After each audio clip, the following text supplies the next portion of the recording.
Upravo je završio trosatni program koji svake godine grad Split organizira za vrijeme Sudamije. Što smo sve ovdje na prokurativama mogli vidjeti i čuti? Pa evo, 4. godinu zaredom dječji program pod nazivom Mi smo srce Splita grada.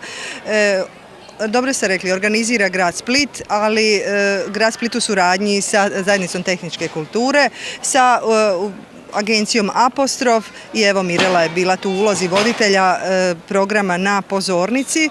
Na pozornici su se izmjenjivale i plesne skupine i mali glumci, izvođači raznih vrsta, ali evo za istaknuti je svakako što smo ove godine u sklopu obilježavanja jubileja 130 godina našeg velikog kipara Ivana Meštrovića, 120 godina Splitskog teatra i 90 godina umjetničkog rada djelovanja maestra Iveta Jardovića, nastojali kroz ovaj dječji program na neki način, makar kroz ove naše radionice gdje su djeca se oprobavala u raznim vještinama oko izrade glinenih skulpturica i slično, obilježiti evo te jubileje.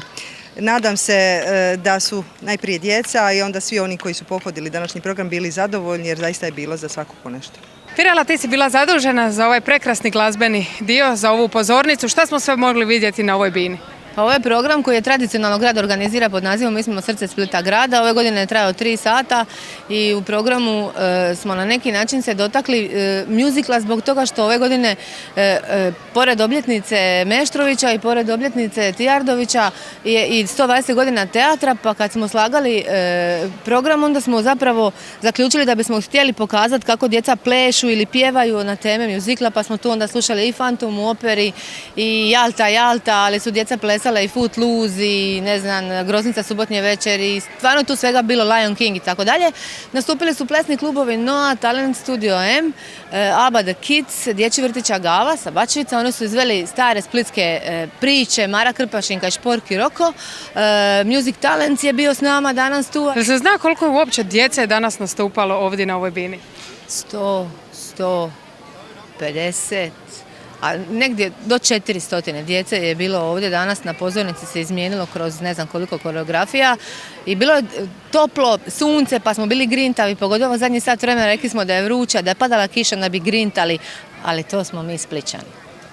Kao i svake godine do sada, zajednica tehničke kulture u vrijeme Sudamije došla ovdje na prokurative. Što ste sve prezentirali, što se sve moglo vidjeti? Jeste, evo već ovo ne znam ja koja je po redu godina da smo na prokurativu sa našim radionicama da predstavimo tehničku kulturu mladima grada Splita, s čim mogu još da se zabave osim športa i ostalih aktivnosti koje imaju.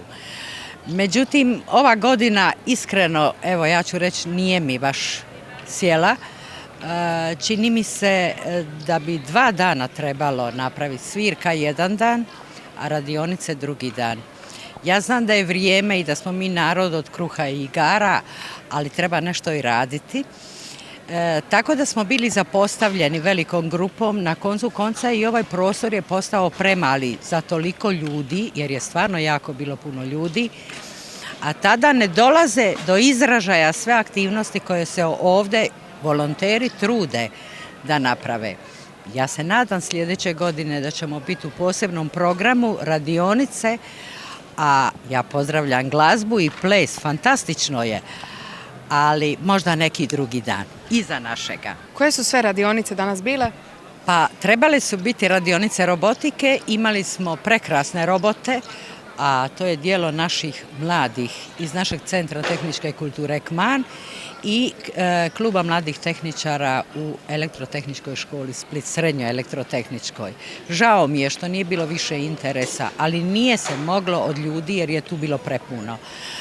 Imali smo još radionicu automodelarstva, imali smo za one najmlađe, kao i uvijek, vrlo interesantna radionica Lego kocke i naravno origami, izrada automobila. Do raketnog modelarstva nismo mogli ni doći, evo upravo zbog ove gužve koja je bila i buke ovdje koja je bila.